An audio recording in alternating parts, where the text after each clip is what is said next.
So most junglers ask, how do I carry from the jungle? And while we always talk about the early game strategies, how do we get fed, how do we gank, farm, take objectives, but what we don't cover is how to take that lead from the early game jungling to the next level, whether you're ahead or behind, and be able to actually push the map forward to use your lead to win the game. I recently sent out a strategic mid-game jungling video for how to exactly do that. Again, whether you're ahead or behind, to the email list on my website. I felt it was a really valuable video breaking down the mid-game into a very bite-sized video that you can implement immediately. And so I figured, hey, why not release it to YouTube and give everyone that just watched the ultimate early game jungle coaching the next step in their evolution. So please watch and enjoy, and I hope it helps you climb even faster. And if you want to take your climbing and jungling to the next step, head to Virkayu.gg for all of the jungle resources you need, from courses based upon your MMR to one-on-one coaching to the coaching of our library, as well as a free jungle improvement PDF, everything you need as a jungler to climb faster than anybody else with the role, all located in one place. Why spend 500 hours of your time trying to find out what you don't know you need to know when I can give it to you directly infused into your veins on Virkayu.gg. So basically what we have here, just to kind of levy the discussion that I've had in all the courses, but also explicitly on the latest YouTube channel video, the one where you need to become an MVP jungler, we need to talk about what are the keys to looking at taking over games in this scenario, right? We've got turrets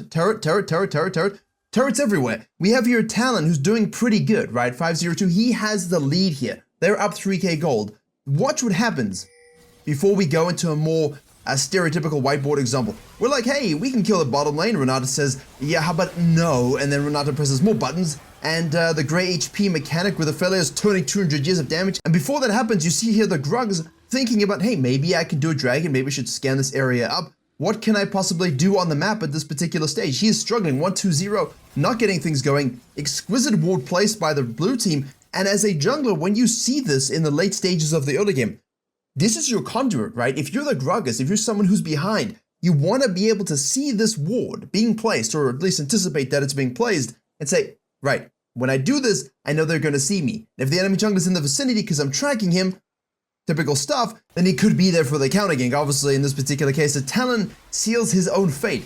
But the most important thing about this is, while no dragon has been secured at this particular stage, we do have the Rift Herald. Now, when you're talking about mid-game transitions, right, like more plates are now gained, the enemy bot lane shows up, the Gragas gets a kill in the Jinx, the Olaf is running down to take this top scuttle, all of a sudden now we're looking at 12 minutes.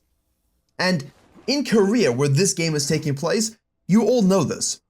They like to end games quickly, 2023. How do you do that when you have the lead? Like what you're about to see now. But how do you do that when you don't have the lead? We'll build on that before I showcase to you a theoretical discussion from the Platinum level course to get Diamond. It's really great for all MMRs, plus obviously the latest video on the YouTube channel. So this talk plus all of that, plus the YouTube channel video, nice cohesive discussion about mid-game elevation of game state. And basically what he says is, okay, look, it's 12 minutes.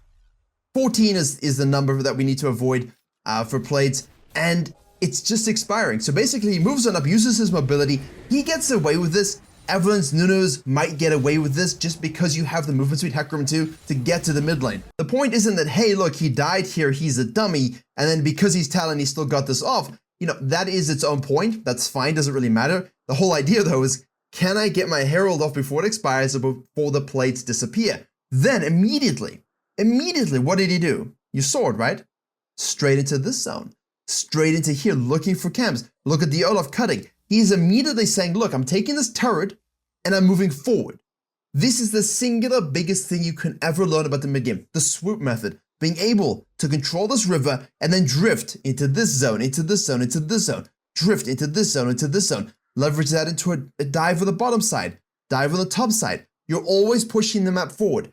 Behind or ahead, it doesn't matter. If you have maintained your ability to gain your own econ, which you must do when you're behind and having a terrible game, you still have to make sure you're controlling your quadrants, right? Control these camps. Control these camps. Even if you're being pushed in a little bit, try and sequence in a way that you still have control. The idea, though, isn't that we activate the Herald, and as most of you will do, right, I got some Raptors, red Krugs, very nice. Well, what's the Orianna gonna do now that you've snacked this plate and this turret down? Push. And the Gragas is going to show up. And in the mid-game theoretical discussion I talk a little bit about this, but I spoke with her and played with a Challenger Orianna a few years ago, and she would often do this herself, even without the Herald, but of course when you had Herald you used it, and she would just keep the pressure up here, as you can see. So what does that do to the map? That makes the map a little bit weird, because now if you've got these turrets up, as you can see on the bottom right, and this one down, you've got this sort of V section, and I talk about this a lot, but it's good to reiterate this particular stage. And she's going to shove up now. That allows the enemy team to collapse and kill her multiple times if you don't shadow. And you shadow by using the swoop method. So basically, the Gragas is over here farming his wolves. The Talon shows up and says, right, I'm going to shadow this Orianna shove.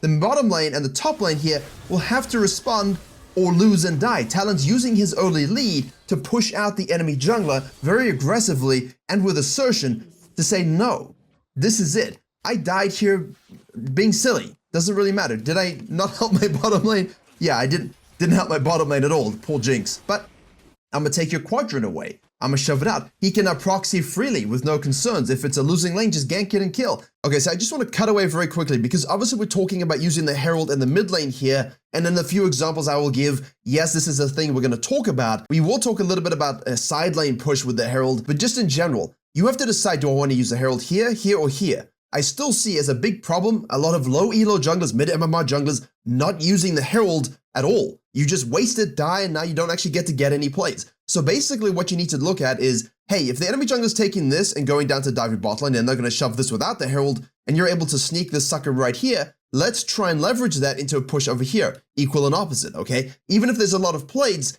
at least you can get something back for free. Alternatively, if they do send 4 to the bottom side, you can always cut in and push this wave and use it yourself, okay? So from the mid-game perspective, there are 2 outlets, and that's the biggest theme here, outlets that we can use in mid-game macro. And of course, don't forget, if you take this sucker here and you know the enemy jungler is going to be going to the top side because you've been tracking him like a savant, and essentially you know your bot lane has a bit of push here, obviously we can try and leverage that into a dive as well. We could gank this first to create prior for the mid lane, and if this has 5 plates, but this has, say, 3, and you're at like, 12 minute 50, you can basically decide, hey, do I want to try and push as many mid lane, or should we go make a move down bottom lane, dive this thing 4v2, and try and get the whole tower down? Now we can move our chess pieces around the map. So that's just a few quick little examples about how to use the Herald in different scenarios and different lanes. Obviously, there's a lot more to it, but hopefully with the theoretical extrapolations we're talking about in this video, it can help you kind of figure that out for yourself and know what to do afterwards, which is the most important thing to actually winning the game.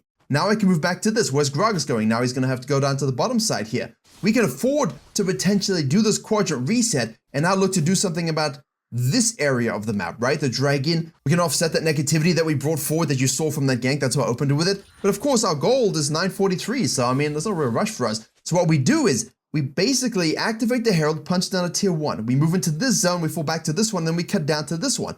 The Yasuo is forced to rotate because the Orianna is now looking to use her open map to go do things. The Orianna that I was talking about would just kind of shove blindly. It's not the best play, but she was very, very fed and you could just shadow and make the great plays, right? But ideally, and this is my version of the truth as well, is that if you're the mid laner in this case, please don't do that. Use it to take the other tier 1s to push forward the map in the mid game, okay? And even if you're behind, as I said, if you can sneak away a Herald or just counter gank a Herald play on the bottom side where you can get something, cut the quadrant, and then use that to get another pick in the mid lane, that's huge enough that you can then translate that to counter jungling and potentially a second Herald.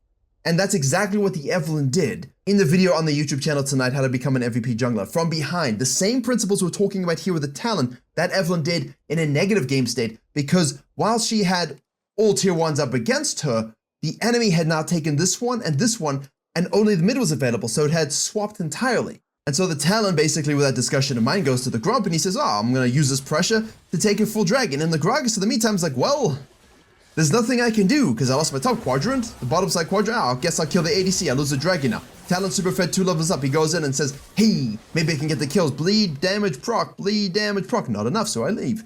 That's fine. Other cases, you will get kills, and now he falls back. But look at this again, right? RNG Scuttle. I'm going to take that. Fall back to the blue buff. I'm going to take that too. Orianna TPs to the bottom lane. Ophelos is pushing in the mid lane. Now moving into his jungle zone here. I'm going to take this red buff because I see him over here. You see the speed with which he uses the rotational ability just to get, look at, he's taking this now. This is what I'm talking about. This is what gives you the advantage perpetually and basically snowballs the game out from 15 to 20, 23 and you win. But it's all on the foundation of either 1, a supremely good early game plan where you can do this pretty easily, okay?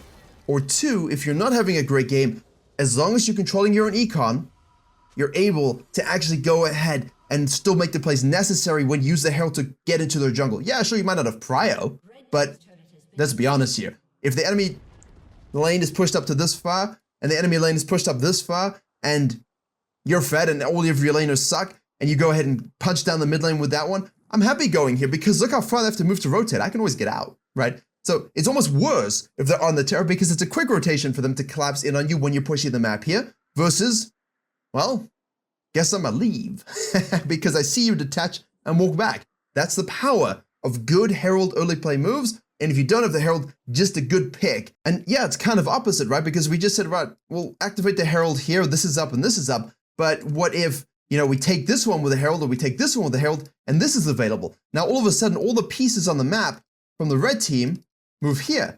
And the blue team's like, well, I kind of need to push this out. I kind of need to push this out. But you've got a really fed jungler who's done a good job controlling their own econ. Can I make a pick here before something materializes, you know, with them grouping up to shove down mid lane? The answer has to be yes, because when you do that, you get shut down. You eradicate them from the map. And because you do this, you allow them to now move up to the sidelines and actually start to punch these. Maybe this plates, maybe this not, but at least you have bounties potentially as well. So when you're behind, the same principles apply. And of course, the whole goal is to make sure we're set up strong enough, whether we're ahead or behind, to contest and fight these dragons. Again, I'm just reiterating now from the video, but this is the kind of stuff you really want to focus on. I'll showcase to you the discussion I had in the platinum level course in the mid game to hammer home some of these points. So we've been speaking very much about sort of your, oh, people are doing stuff over here, cut and push, cut and push, cut and push, right?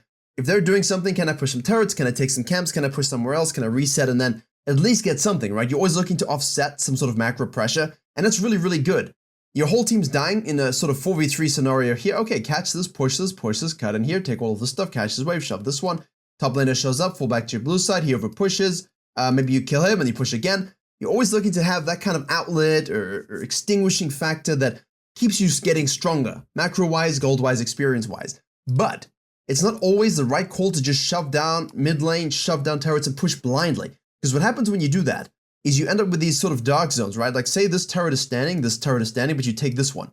When that happens, if you don't have the side lane pressure or the champions necessary to kind of snowball that lead in a future way, well, basically you're giving them a lot of room to kind of chill here and freeze a little bit. Well, you can't afford to go too deep into this zone because their laners can definitely collapse in on you. However, I remember this really cool example from 2-3 years ago. Mid lane volleyball guy, long-term plat coaching, he was always doing very well. His early game became almost Diamond 2, Diamond 1-ish. It was supreme, literally no joke, supreme. But as soon as we hit the mid game, terrible decision making. Couldn't tell the difference between a turret and a dragon. I made that joke to his face, it was funny. Effectively, he had snowballed this mid laner super well. Ganked it again, had Herald in pocket. This had one plate left. Jungler was holding, okay, and enemy top lane had started to rotate down. We saw this reward. The thing was, we had a 2v2 in the bottom lane, right, with 3 plates. You see where I'm going with this now. Back then, this was a little less obvious because every year macro for the general play place gets better and better and better. So we ganked this lane, we shoved it up. What he did was the wrong thing, which we'll cover in a second. What he should have done was say, hey, let's crash this wave here, snack this turret, push it up a little bit, cut into the jungle, or cut underneath actually is a little better. Excuse me, cut underneath because top laner rotation. Ward this, kind of go here, ward this, go here, and then just dive it 4v2, right? That's the standard play, because now we have Herald. Dive it, kill them, herald it, and shove it. What would then happen?